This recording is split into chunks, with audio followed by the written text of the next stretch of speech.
मत्ती 27 अध्याय 44 पद। इसी प्रकार डाकू भी जो उसके साथ क्रूसों पर लटकाए गए थे उसकी निंदा करते थे। लूका 23 अध्याय 39 से 41 पद। जो कुकर्मी लटकाए गए थे उनमें से एक ने उसकी निंदा करके कहा, क्या तू मसीह नहीं? तो फिर अपने आप को और हमें बचा। इस पर दूसरे ने उसे डांट कर कहा, क्या तू परमेश्वर से भी नहीं डरता? तू भी तो वही दंड पा रहा है और हम तो न्याय अनुसार दंड पा रहे हैं, क्योंकि हम अपने कामों का ठीक फल पा रहे हैं। पर इसने कोई अनुचित काम नहीं किया। यूहन्ना 19 अध्याय 34 पद। परंतु सिपाहियों में से एक ने बर्छे से उसका पंजर भेदा और उसमें से तुरंत लोहू और पानी निकला।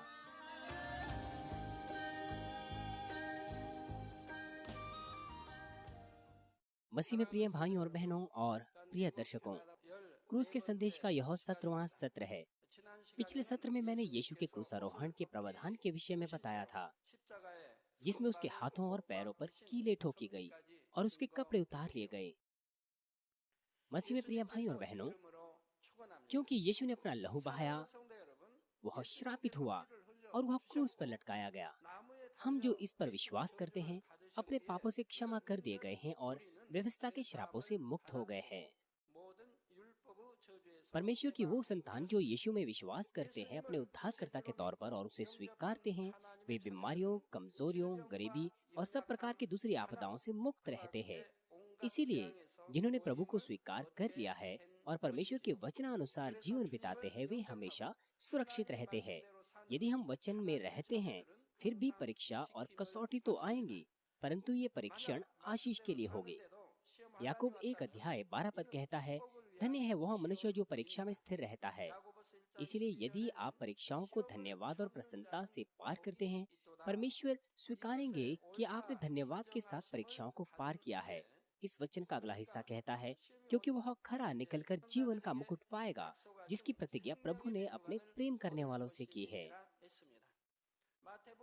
और साथ ही मत्ती 5 अध्याय 10 पद भी कहता है, धन्य है वे जो धार्मिकता के कारण सताए जाते हैं, क्योंकि स्वर्ग का राज्य उन्हीं का है। एक ऐसी स्थिति में जहाँ पर आप धार्मिकता के लिए काम करते हुए सताए जाते हैं या फिर प्रभु के नाम के लिए यदि आप धन्यवाद से उन्हें स्वीकारते हैं, तो फिर आप आत्मिक और भौतिक आशीषें प्राप्त करेंगे। तो फिर यदि आप कसौटियों में और परीक्षाओं का सामना करते हैं क्योंकि आप परमेश्वर के वचनानुसार नहीं जिए, तो आपको क्या करना चाहिए? इस मामले में आपको अपनी गलतियों से पश्चाताप करना चाहिए और उन्हें छोड़ देना चाहिए। हालांकि यहाँ पर शर्तें हैं। मैंने हमेशा आपको उन चीजों को बताया है। जब वो जो पहले विश्वास और दूसरे विश्वास के स्तर पर होते हैं, यदि वे पाप करें, तो ऐसे पाप है जो क्षमा हो जाते हैं यदि वे पश्चाताप करते हैं। विश्वास के तीसरे स्तर पर ऐसे पाप होते हैं जो उन्हें नहीं करने चाहिए। तीसरे या ऊंचे विश्वास के स्तर पर ऐसे पाप है जो मृत्यु की ओर ले जाते हैं और दूसरे पाप है जो मृत्यु की ओर नहीं ले जाते। परमेश्वर हमसे कहता है कि हम उनके लिए प्रार्थना ना करें जो मृत्यु की ओर ले जाने वाले पाप करते हैं। यदि आप विश्वास के तीसरे या ऊंचे स्तर पर है, आप जानते हैं कि कौन से पाप मृत्यु की ओर ले जाते हैं। यदि लोग इच्छा से उन पापों को करें तो उनका उद्धार नहीं होगा। इसलिए परमेश्वर हमें कहते हैं कि हम उनके विषय में प्रार्थना ना करें। प्रिय श्रोताओं, छोटे बच्चे के मामलों में जो अपना विश्वास प्रदर्शित नहीं कर सकते, आपको क्या करना चाहिए यदि वे बीमार हो जाएं या कोई दुर्घटना से ग्रसित हो जाएं? इन मामलों में वे परमेश्वर के कार्यों का अनुभव उनके माता पिता के विश्वास के द्वारा कर सकते हैं। एक बार एक बड़ा अंगूर का दाना 2 महीने के बच्चे की श्वास की नली में चला गया और उसकी स्थिति नाजुक हो गई। अंगूर उसके फेफड़ों में चला गया और खून फेफड़ों में जमा हो रहा था। इस कारण वह श्वास नहीं ले पा रहा था। डॉक्टरों ने कहा कि अब कोई आशा नहीं है, क्योंकि वह बच्चा छोटा है, इसलिए ऑपरेशन भी नहीं कर सकते। और अंत में मस्तिष्क में ऑक्सीजन की आपूर्ति की कमी हो गई और मस्तिष्क में समस्या आ गई थी। उन्होंने कहा भले ही वह बच भी जाए तो अभी वह सामान्य तौर पर विकसित नहीं होगा। अगर ऑक्सीजन आपूर्ति नहीं होगी तो कोशिकाएं मर जाएगी। इस परिस्थिति में उसके अभिभावकों ने परमेश्वर पर विश्वास करने का निश्चय किया और परमेश्वर के वचनानुसार जीवन न जीने के लिए पश्चाताप किया।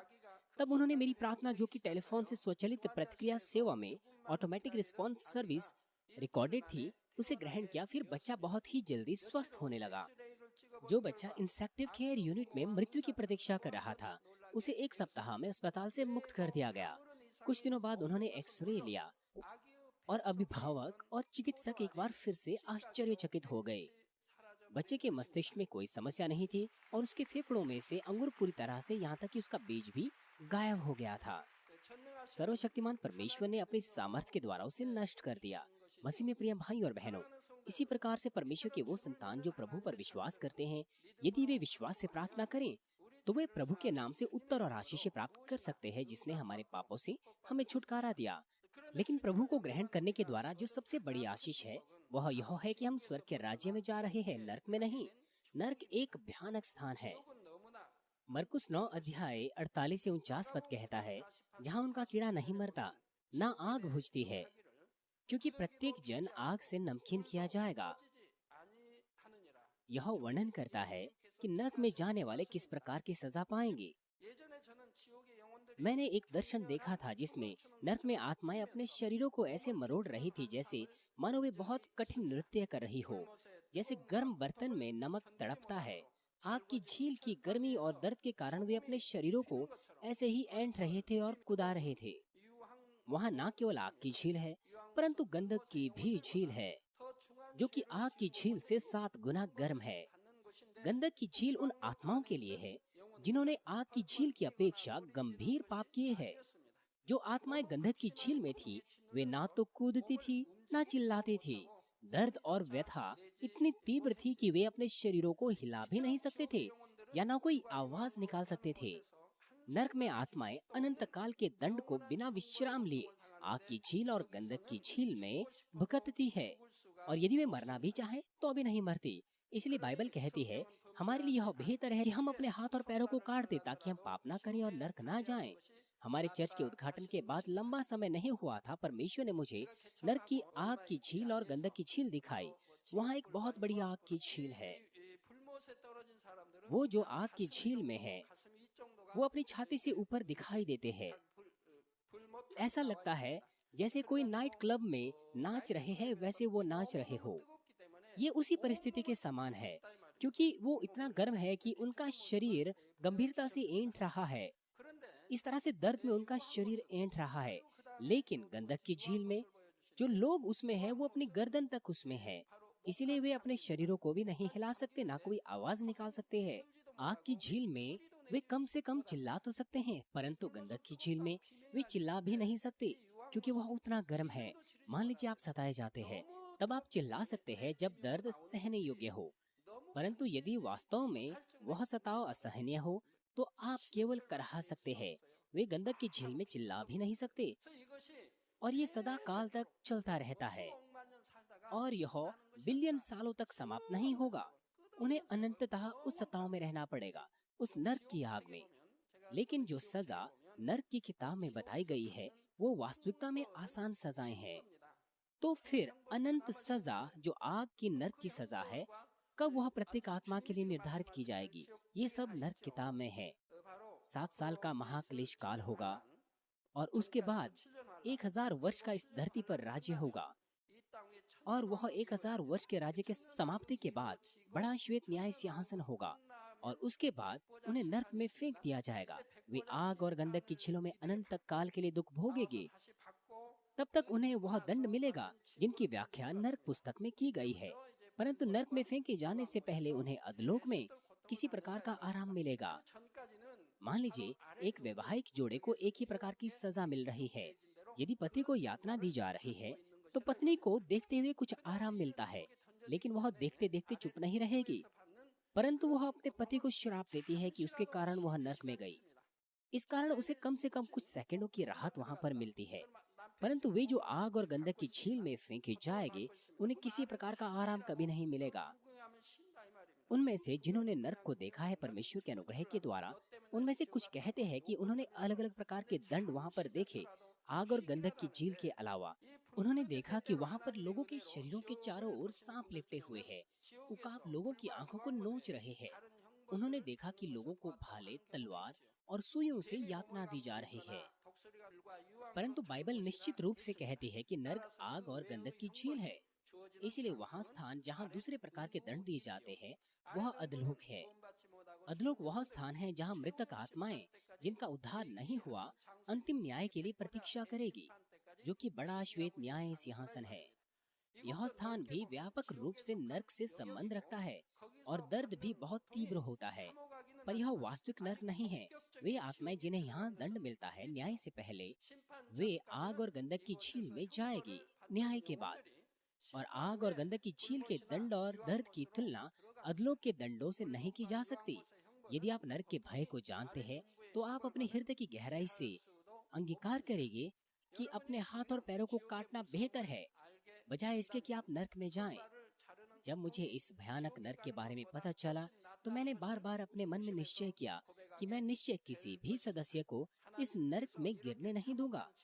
और क्योंकि मैं बहुत दुख महसूस करता हूँ कि इस संसार में बहुत सी आत्माएं नर्क की ओर जा रही है, क्योंकि वे सत्य को नहीं जानती। मैं अपनी बेहतर कोशिश कर रहा हूँ संसार की सेवकाई में कि एक और आत्मा बचा सकूं। परंतु धन्यवाद के साथ आप सबको जिन्होंने प्रभु को ग्रहण किया है, अपने पापों से क्षमा मिली है उन दुखों के द्वारा जो यीशु ने क्रूस पर उठाए, और आप स्वर्ग के राज्य में जाने के योग्य हो पाए हैं। परंतु ऐसा नहीं है कि आप केवल अपने होठों से अंगीकार करने के द्वारा माफ किए जाएंगे कि मैं प्रभु विश्वास करता हूँ। पहला यूहन्ना 1 अध्याय 7 पद कहता है, परंतु यदि हम ज्योति में चले जैसे वह स्वयं ज्योति में है, अर्थात हमारा पिता परमेश्वर ज्योति में है। और यहाँ ज्योति का अर्थ है सत्य और भलाई, जिसमें कोई बुराई नहीं है। और हमारी सहभागिता एक दूसरे से है, और उसके पुत्र यीशु का लहू हमें सब पापों से शुद्ध करता है। इस पद में हम देख सकते हैं कि पापों की क्षमा के लिए एक शर्त है, और शर्त यह है कि हमें ज्योति में चलना है। बाइबल में दोनों पुराने और नए नियम में यह कहीं भी नहीं कहा गया है कि यदि भी हम पाप करते भी रहें तो भी बचाए जाएंगे।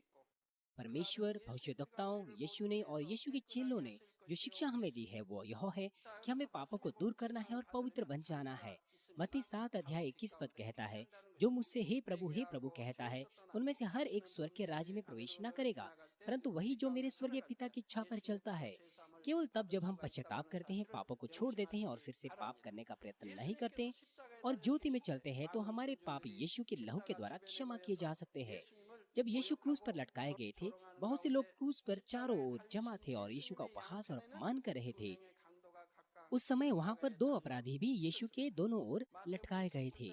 मत्ती 27 अध्याय 44 पद कहता है, इसी प्रकार डाकू भी जो उसके साथ क्रूसों पर चढ़ाए गए थे उसकी निंदा करते थे।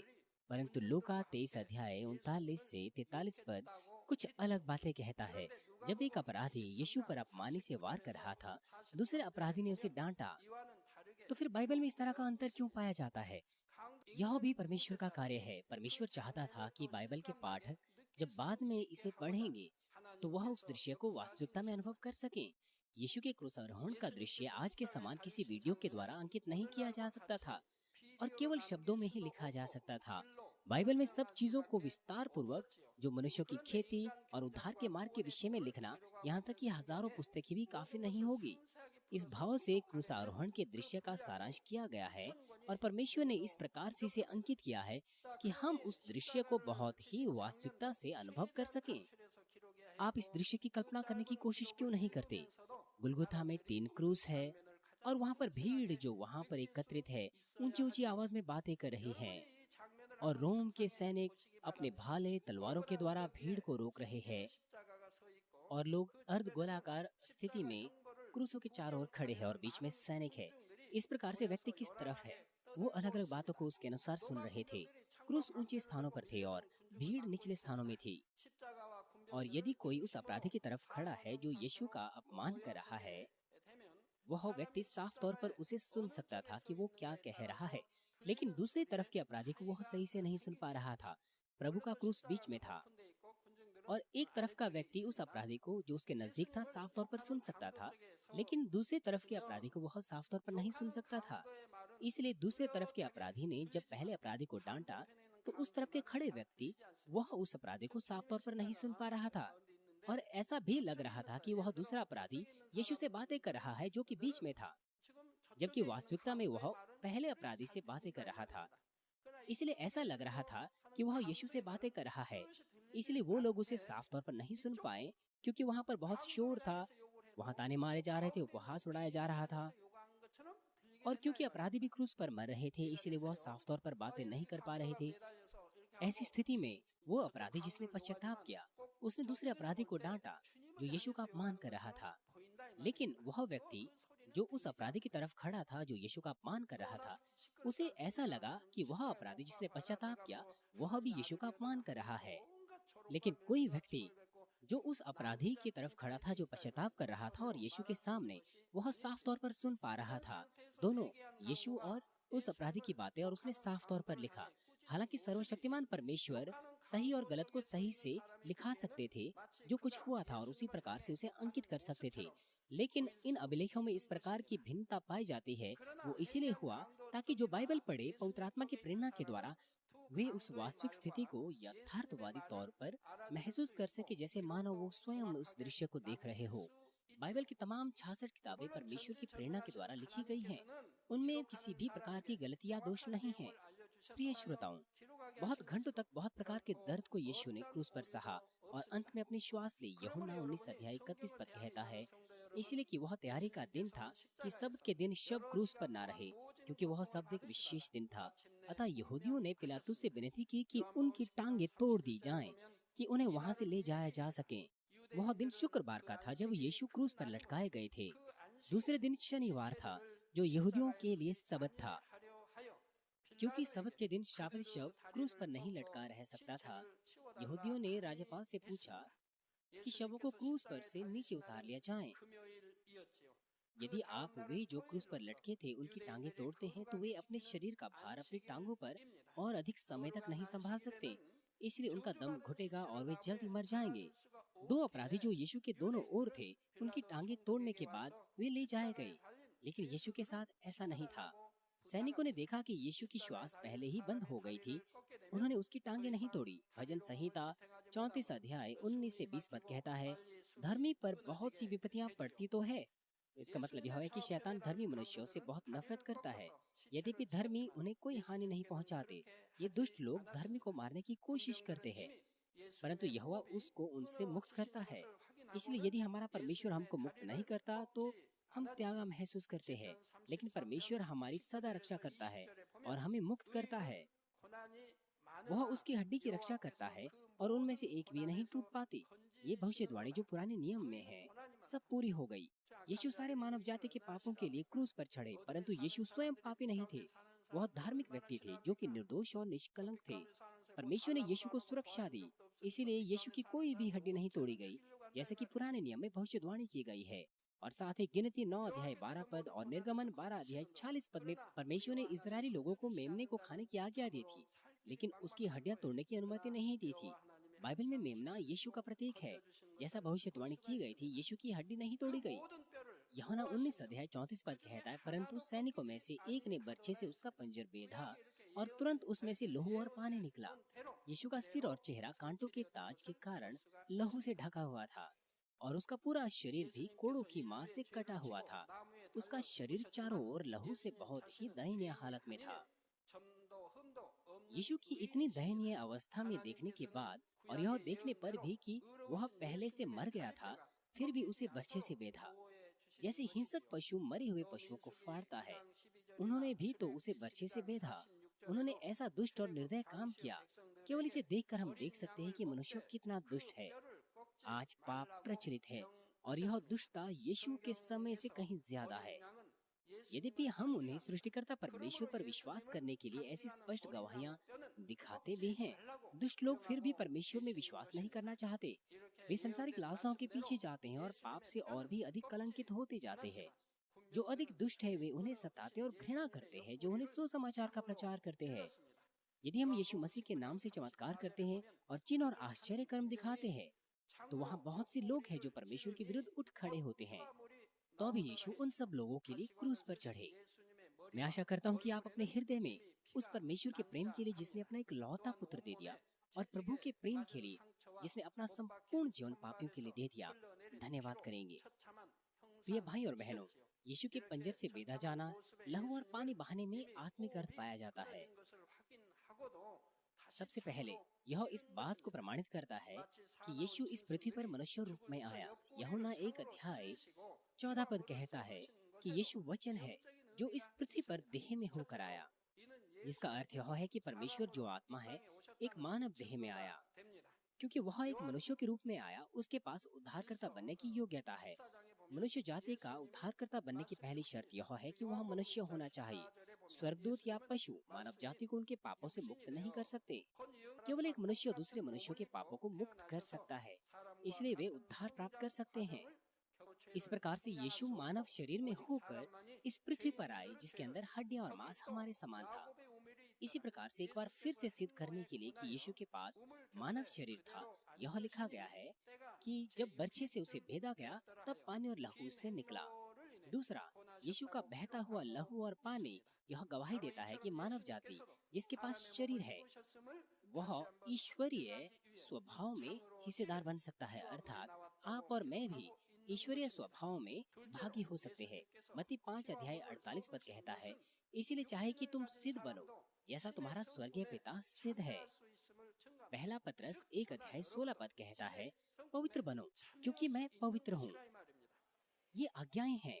परमेश्वर हमको आज्ञा देता है कि हम संपूर्ण बने क्योंकि वह संपूर्ण है, और पवित्र बने क्योंकि वह पवित्र है। यदि आप कहते हैं कि मेरी आत्मा तो इच्छुक है पर मेरा शरीर कमजोर है, यह केवल एक बहाना बनाना है जिसका कोई अर्थ नहीं है। यह ऐसे लोगों के लिए था जिनके पास पवित्र आत्मा नहीं था। हमारा पिता परमेश्वर पवित्र और संपूर्ण है, इसलिए वह चाहता है कि उसकी संतान भी पवित्र और सिद्ध हो। फिलिपियों 2 अध्याय 5 पद कहता है, इस प्रकार का स्वभाव आपका हो। और किस प्रकार का स्वभाव? जैसा यीशु मसीह में था। परमेश्वर हमसे कहते हैं कि यीशु मसीह के समान हम स्वभाव रखें। दूसरा पत्रस 1 अध्याय 4 पद कहता है, जिनके द्वारा उसने हमें बहुमूल्य और बहुत ही बड़ी प्रतिज्ञाएं दी है, ताकि उनके द्वारा तुम उस सड़ाहट से छूटकर जो संसार की बुरी अभिलाषाओं से होती है, ईश्वरीय स्वभाव में सहभागी हो जाओ। हमको इस ईश्वरीय स्वभाव में सहभागी होना है। यीशु का शरीर मनुष्य के समान था, परंतु उसने पूरे जीवन काल में बिना पाप किए हुए एक पवित्र जीवन जिया, क्योंकि उसके पास हमारा ही स्वभाव के समान स्वभाव था। उसके पास मनुष्य के समान भावनाएं थी, परंतु उसने तो भी शैतान की परीक्षाओं को पराजित किया और सत्य के द्वारा जीवन जिया। उसने केवल परमेश्वर की आज्ञा का पालन हाँ और आमीन के साथ किया और अपने कर्तव्यों को पूरी तरह से पूरा किया। इसीलिए हम भी यीशु के समान ईश्वरीय स्वभाव में सहभागी हो सकते हैं। यदि कोई प्रभु पर विश्वास करता है और जोशीली प्रार्थनाएं करता है और अपना श्रेष्ठ प्रयत्न करता है, वह परमेश्वर से अनुग्रह और सामर्थ्य प्राप्त कर सकता है और पवित्र आत्मा की सहायता की पापों और बुराई को दूर करे। तीसरा, यीशु ने अपना लहू और पानी बहाया। वह इस बात की सच्चाई को प्रमाणित करता है कि हमने सत्य जीवन और अनंत जीवन यीशु के लहू और पानी के द्वारा प्राप्त किया है। यीशु का लहू, जिसमें ना तो कोई मूल पाप ना कोई स्वयं के किए गए पाप थे, यह बहुमूल्य पाप है जिसमें कोई दोष या कलंक नहीं। हमारे पाप क्षमा किए जा सकते हैं और हम अनंत जीवन इसी लहू के द्वारा प्राप्त कर सकते हैं, क्योंकि यीशु ने अपना बहुमूल्य लहू बहाया। और साथ ही पानी आत्मिक तौर पर वचन को दर्शाता है। जिस सीमा तक हम परमेश्वर के वचन को सुनते हैं और उसका अभ्यास करते हैं, हम पापों को दूर कर सकते हैं और धार्मिक बन सकते हैं। इसीलिए लहू और पानी जो यीशु ने बहाया, वह सामर्थ्य लहू और पानी है जो हमें बदल सकता है, और जीवन का लहू और पानी है जो हमें मृत्यु से बचाता है। यीशु का लहू और पानी बहाना एक बार फिर से साक्षी देता है कि हम क्षमा कर दिए गए हैं और परमेश्वर के वचन के द्वारा सामर्थ्य प्राप्त करके जीवित रहने के लिए सत्य जीवन पाया है। आइए मैं इस संदेश का निष्कर्ष आपको दूंगा। मसीह में प्रिय भाइयों और बहनों, यीशु दुखों के मार्ग में आनंद और धन्यवाद के साथ चले कि बहुत सी आत्माएं उनके दुखों के द्वारा बचाई जा सकें। क्रूसारोहण के अंतिम क्षण तक उन्होंने दुख से बचने की कोशिश नहीं की। उन्होंने तब तक प्रार्थना की जब तक उनका पसीना लहू की बूंदें न बन गया, पिता के इस प्रावधान को पूरा करने के लिए। मैं आशा करता हूँ कि आप भी हमेशा यीशु के दुखों को और लहू और पानी बहाने के प्रेम के बलिदान को याद रखेंगे जो यीशु ने हमारे लिए उठाए। यीशु ने सारे दुखों को उठा लिया और अपना लहू और पानी बहाया। यह किसी और के कारण नहीं, वरन ये आपके पापों के कारण हुआ और आपको बचाने के लिए। यीशु का यह महान प्रेम हमने प्राप्त किया है। उसके बाद हमें क्या करना चाहिए? इफिसियों 5 अध्याय 1-2 कहता है, इसलिए प्रिय बालकों के समान परमेश्वर का अनुकरण करो और प्रेम में चलो जैसे मसीह ने तुमसे प्रेम किया और हमारे लिए अपने आप को सुखदायी सुगंध के लिए परमेश्वर के आगे भेंट कर दिया। मैं आशा करता हूँ कि आप प्रभु के प्रेम को अपने हृदय की गहराई में अनुभव करेंगे और इसे याद रखेंगे और पापों और बुराइयों को जल्दी से दूर करेंगे और परमेश्वर के खोए हुए प्रतिबिंब को पूरी रीति से प्राप्त करेंगे। मैं प्रभु के नाम से प्रार्थना करता हूँ कि आप अंतिम दिन में स्वर्ग के राज्य में प्रवेश करेंगे और प्रभु के प्रेम की प्रशंसा करेंगे पूरी तरह से और अनंत जीवन का आनंद लेंगे। आमीन।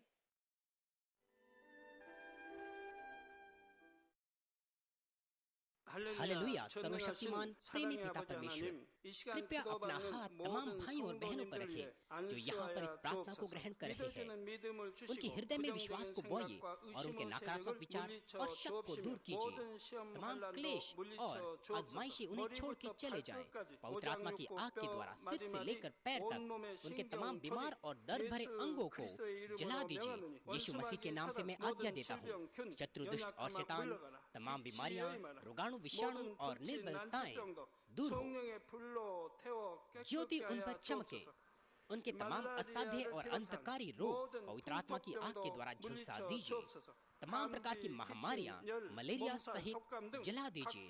तमाम संक्रामक रोग, जुकाम, बुखार उनसे दूर हो। पिता, उन्हें तमाम प्रकार के रोगाणु और विषाणुओं से सुरक्षा दीजिए। उन्हें तमाम प्रकार के कैंसर, पेट के कैंसर, फेफड़े के कैंसर, जिगर के कैंसर, छाती के कैंसर, गर्भ के कैंसर और आंतों के कैंसर से चंगा कीजिए। और तमाम दूसरी बीमारियां जैसे कि एड्स, ल्यूकेमिया, दिमागी रक्तघात, उच्च रक्तचाप, धीमा रक्तचाप, हृदय के रोग, फेफड़े के रोग, स्त्री रोग, थायराइड के रोग और तमाम सूजन और जलन दूर हो। पोलियो, लकवा, गठिया और आंत के रोगों से वे चंगे हो जाएं। तमाम प्रकार के दर्द उनसे दूर हो। पीठ दर्द, सिर दर्द और मानसिक दर्द सहित मिर्गी, स्वलीनता, उदासी, तंत्रिका रोग और तमाम दूसरी मानसिक बीमारियों से वे आजाद हो जाए। तमाम प्रकार के लकवे से वे खुल जाएं, उठे, चले और वे कूदे। वे अच्छी आंखों की दृष्टि प्राप्त करें और अच्छी सुनने की शक्ति प्राप्त करें। अंधे देखने लगे, बहरे सुनने लगे और गूंगे बोलने लगे। दुर्घटना के तमाम दुष्प्रभावों को ठीक कीजिए। उनकी टूटी हड्डियां ठीक कीजिए। उन्हें जलन से ठीक कीजिए। जलन और दहन संवेदनाओं से दूर हो। तमाम प्रकार की नशे की लत से और पदार्थ के इस्तेमाल से साफ हो जाओ। पिता, मृतक कोशिकाओं, उत्तकों और तंत्रिकाओं को फिर से ठीक कीजिए और मृतकों को जिला दीजिए। उन्हें आशीष दीजिए गर्भधारण की। पिता, उन्हें गर्भधारण की आशीष दीजिए। यीशु मसीह के नाम से मैं आज्ञा देता हूँ, शत्रु, दुष्ट और शैतान, हवाओं के शासक, बुरी सेनाएं और उनके दास उनसे दूर हो। बुरी आत्माएं, अशुद्ध आत्माएं, धोखे की आत्माएं, झूठ की आत्माएं, अलग करने वाली आत्माएं और तमाम अंधकार के बल दूर हो। दुष्टता के तमाम बंधन खुल जाएं, उनसे दूर हो, ज्योति आ जाए। पिता परमेश्वर, उन्हें ताकत दीजिए कि वे प्रार्थनाओं में पुकारें। पापों को दूर करने की उन्हें सामर्थ दीजिए और वे पवित्र हो जाएं। वे भले स्वस्थ में बने रहें जब उनका प्राण समृद्ध होता है। उनके परिवारों में भी सुसमाचार का प्रचार किया जाए। उन्हें सुरक्षा दीजिए तमाम प्रकार की दुर्घटनाओं और विपत्तियों से। अपने बच्चों को, उनके घर, कार्यशालाओं और व्यापारों को सुरक्षा दीजिए। पवित्र आत्मा की आग की दीवार से, स्वर्गीय सेना, स्वर्गदूतों और अपनी धधकती आंखों के द्वारा। पिता परमेश्वर, आपका धन्यवाद। सारी महिमा केवल आपको मिले। हमारे प्रभु यीशु मसीह के नाम से मैं प्रार्थना करता हूँ। आमीन।